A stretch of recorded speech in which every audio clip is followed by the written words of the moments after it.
Kumpara sa mga naunang isla na pinapuntahan, mas malawak at mas madami ng island. Kasi kung bakit dito na nagkakaroon ang mga bisitang galing na rin sa ibang isla. So dito, dahil na sa ganda ng hangin at sa lino ng tubig, kaya nabutan na rin natin dito. Yung ilang mga residente na itong Karamuan na dito na nag-family outing. Narinig dito sa ating audio na merong mga nagkakantaan doon. Pero huwag na muna natin intindihin yun. Ang pinunta ko talaga dito ay yung tinatawag nilang Enchanted Rose. Matawas na yung naman, popular ng kalupasigan na sa harap ng matukad. Tila kabaliktaran naman ito, ang katahimikan bumabalik sa likod ng mga bato. Yan sir, ito po yung inaakit po dito. Wala po tayong gagamiting harness, paa at kamay lang. Hamon na para sa amin na nagkati at pasukin ng libo partinaista ay aming sinubukang lapitan ang walong ikantadong tubig na pinamamahalan ng dalawang misteryosong isda. Saan yung lugar? Karamuan, Camarines Sur. So matapos ang ilang minutong akyatan, babaan dito, kapit o dikit itong mga matatalimang bato. Ay narating na rin po natin itong Enchanted Lagoon kung saan makikita yung misteryosong isda. Ayun. So, hindi tulad sa ibang isda, dito yung mga pangus, hindi ganun kailap. Kaya malayo pa lang, ay tanong natin silang lumalangoy dito sa gitna nitong lagoon. Yan, pag malakas yung ulan, parang nagkakagad din yung tubig, yung level ng tubig. Hindi natin masabi, baka may butas din dito, doon dumadaan yung tubig din. Kasi may alat din din eh. Hindi lang bracket water, yung galing sa ulan.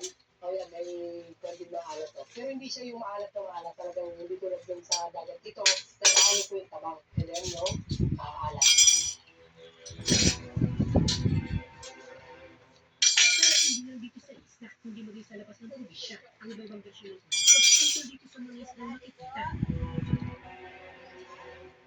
Base din sa isang kwentong narinig namin, may limang dekada na raw nakakalipas ang nahuli sa mga isla, ang isa sa mga isla na dito sa lagoon ng matukad.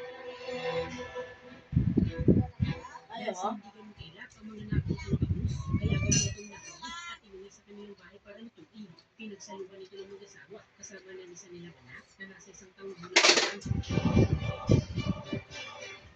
ang 2 linggo, nung magkaroon ng hindi maipaliwanag na sakit, ang anak ng manging isda, nakalauna na binawian din ang buhay.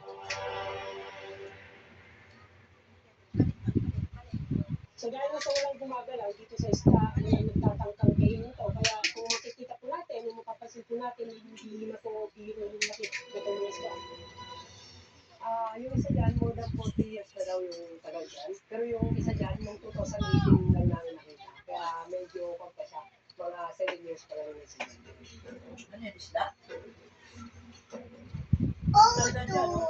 Pudjat, sa ganitong panahon, nalaman natin na alas 3 na ng hapon. Ngayon kasi na malapit ng magtagulan, ganito na daw yung panahon dito sa Karamuan. Paghapon na, lalakas yung hangin, titiblat, at ganito yung ulan. Pagamat ilang oras na po yung ginugol natin dito sa mga isla dito sa Karamuan, ay nakita naman po natin yung mga rason na bakit dinadayo ito yung mga turista. Ano nga? Napakain kaya mo?